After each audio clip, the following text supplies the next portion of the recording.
विधान परिषद निवडणुकीतील सर्व जागांवर महायुतीचा विजय निश्चित आहे।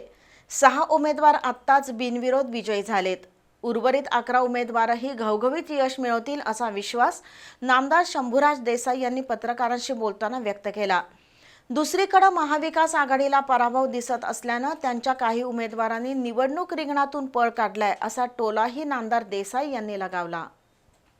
विविध कार्यक्रमांच्या निमित्तानं नामदार शंभूराज देसाई आज कोल्हापूर दौऱ्यावर आले होते। यावेळी पत्रकारांशी बोलताना त्यांनी राजकीय प्रश्नांना बेधडक उत्तरं दिली। विधान परिषदेच्या 17 जागांसाठी होत असलेल्या निवडणुकीत महायुतीचे 6 उमेदवार बिनविरोध विजयी झाले। उर्वरित 11 उमेदवारही घवघवीत यश मिळवतील असा विश्वास नामदार देसाई यांनी व्यक्त केला। महाविकास आघाडीला पराभव दिसू लागल्यानं त्यांच्या काही उमेदवारांनी निवडणूक रिंगणातून पळ काढलाय असा टोलाही नामदार शंभूराज देसाई यांनी लगावला। महायुती 17च्या 17 जागा 6 जागा आम्ही जिंकल्या बिनविरोध, 11 जागा राहिलेल्या आहेत।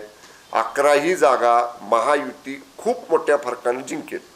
महाविकास आघाडीच्या लोकांनी 6 लोकांनी पळ काढला ना, कालच अर्ज भरले, सगळं झालं, ताकदीनं लढणार निवडणुका म्हटले आणि शेवटच्या तासात 6 लोकांनी त्यांच्या काढले अर्ज। त्यांनी समोर समीकरण पाहिलं ना मतांचं की महायुतीकडे बेरजा किती आहेत मताच्या आणि महाविकास आघाडीकडे काय दिसतंय चित्र। मग त्यांनी ते ठरवलं आपल्याकडे जर हिथं पराभव होणार आहे तर नाही लढायचं। आता जे लोक लढतायत त्यांना मतदानातनं दाखवू आम्ही महायुती। महायुतीमध्ये कोणतेही राजकीय मतभेद नाहीत, ऑल इज वेल असल्याचं नामदार देसाई यांनी सांगितलं।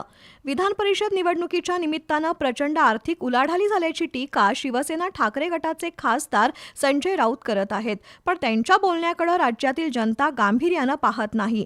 आतापर्यंत राऊत यांनी सांगितलेली एकतरी बातमी खरी झाल्याचं दाखवा असं आव्हानही नामदार देसाई यांनी दिलंय। म्हणतात राऊत त्याला काय काम आहे दुसरं साहेब?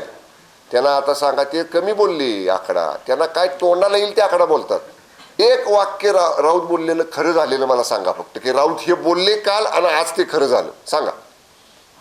त्यामुळे कसा विश्वास ठेवता तुम्ही त्यांच्या बोलण्यावर?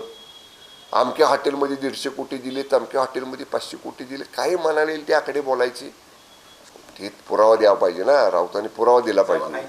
मुख्यमंत्री लाडकी बहीण योजना बंद होणार नाही, पण निकषात न बसणाऱ्या महिलांना योजनेतून अपात्र ठरवण्यात काहीच चूक नाही असंही नामदार देसाई म्हणाले।